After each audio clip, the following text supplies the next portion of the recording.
Welcome back. Today we're going to be talking about the importance of friction in creating habits. So if you want to reinforce the positive ones or remove the negative habits in your life, watch this episode and find out more.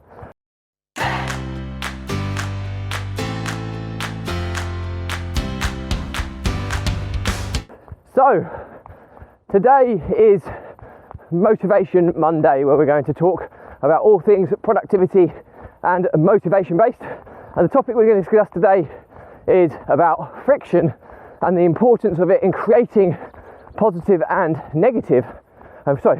removing negative habits.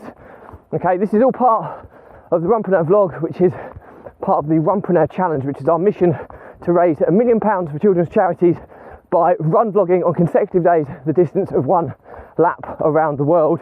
It is a staggering 40,075 kilometres. It's going to take somewhere in the region of 11 years to accomplish, so plenty of time to raise that money.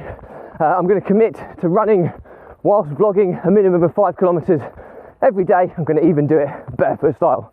So stay to the end and find out how you can support the challenge both financially and non-financially, and let's get started on the content. So friction. Okay, what is friction for starters? Well, it's resistance ultimately. It's creating a barrier of resistance between a task. You're trying to accomplish something. If you have friction there is something you have to overcome in order to accomplish that task. So that is friction, in my opinion. It's the resistance of accomplishing a given task is how I describe it. So why is it so important in habits? Well, pretty obviously, not obvious, I think many people don't understand this, is that our lives revolve around habits, routines, things we do on a repetitive, recurring basis. Some things are very, very important and very positive on our lives. They're called positive habits. Other things are quite negative on our lives. They're called negative habits. Okay, it's understanding that our lives are just made up with loads and loads of different habits, some positive, some negative. Some are stacked on others, some are independent, some are individual. So there's a huge array of habits. And then next we come on to friction and understanding the impact that friction makes. Okay, well, let's use really simple terms here. Okay, I'm going to walk to the shop, okay, to, I don't know, get a drink. I'm hot, I'm thirsty, sorry, so I need a drink. So I'm going to go and walk to the shop to get a drink. Okay, so I need that drink because my craving is that I'm dehydrated and I want a drink. Okay, so that's the attractiveness of the scenario, and the response is for me to get and walk to the shop. Okay, I have no other method of transport for ease of explanation here, so I need to walk to the shop. Okay, and the reward will be that I get the drink, okay, that quenches my thirst. Okay, then all of a sudden, let's throw some friction into the equation. So, same scenario, I'm really thirsty. Okay, I've just done a workout, okay, so that's the cue of the scenario.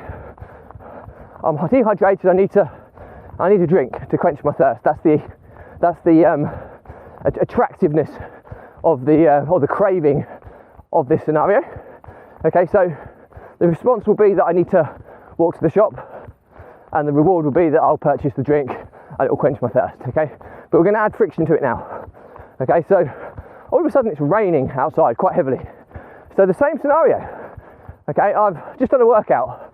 I'm thirsty. Okay, is the situation. The craving is that I'm really thirsty. Okay, I really want a drink to quench my thirst. The response would normally be, I'm going to walk to the shop to purchase a drink. But all of a sudden, I'm now thinking, well, actually, there's another queue out there now, chucking it down with rain, and I don't want to get wet. So that positive habit of replenishing your fluids in your body after a workout, which is a really positive one because it will energise you for the rest of the day. I'm now looking at that rain. That rain is friction because it's a line of resistance that I need to go through to get to the shop. All of a sudden now I'm saying, you know what, don't fancy don't fancy going out in the rain, so I'll just go without the drink for a bit longer. Okay, and then your body's dehydrated and it could spur on negative impact. Okay, so that's an example of friction affecting a positive habit. Okay, in the same regards, okay, friction can occur in negative ones as well and have the completely opposite effect. So for example, I'm watching too much TV, okay? I should be spending more time with my family, but I'm watching too much TV, okay? But the cue is, whenever I get home from work, the first thing I do after a long day is I'll crave something that I don't have to think and I can just zone off from. Okay, so the cue is I get home from work. The craving is that I need to sit down and do something where my mind isn't working too hard. Okay, I need to chill out for a bit. Okay, so that's the craving. I just want to chill out. Okay, the response in this scenario would be sit on the couch, turn the TV on. Okay, and the reward is then that I'm then zoned out in front of the TV, and yes, I don't have to think a lot and I'm chilling out. Okay, however, the negative side of that is that I'm missing out on doing stuff with my kids or going to a kids club or something with my children and being part of the family. Okay, so let's put some friction into that situation and make it a bit more challenging. So we could do something just as simple as, okay, so I'm going to take the TV, unplug the TV and put it in the utility room. Okay, it's just a simple thing that I've done, but that now creates a considerable amount of friction in this negative habit. So the cue is I come home from work and I'm tired. Okay, the craving is I need to mentally zone out to recharge. I'm tired. Okay, so the response would normally be I'm going to go sit on the couch, flick the TV on. But I go sit on the couch now, there's no TV to flick on, and I have to then get back up, go to the utility room, grab the TV, plug it back in, wait for a few minutes for the internet to connect to it before I can then put the TV on and zone out. That's quite a considerable amount of friction there. So I'm already tired. I already want to mentally zone out. So in actual fact, I'm thinking, you know what? I can't be bothered with this. I'm just going to head over to my kids' football practice and I'm going to sit and chill out and watch him play football. Okay, that could be a perfect example. So I've given you two examples, one positive, one negative, of how friction can affect your habits.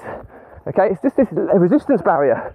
Okay, and in simple terms, what we want to be doing here is removing resistance or friction from positive habits to make them easier to accomplish. So the response part of the habit, which is the third stage, the question you ask yourself is, how easy is it to accomplish? Okay, that's the task, that's the question. The more difficult it is, the less likely you are to do it. Okay, so for positive habits, we want to remove friction.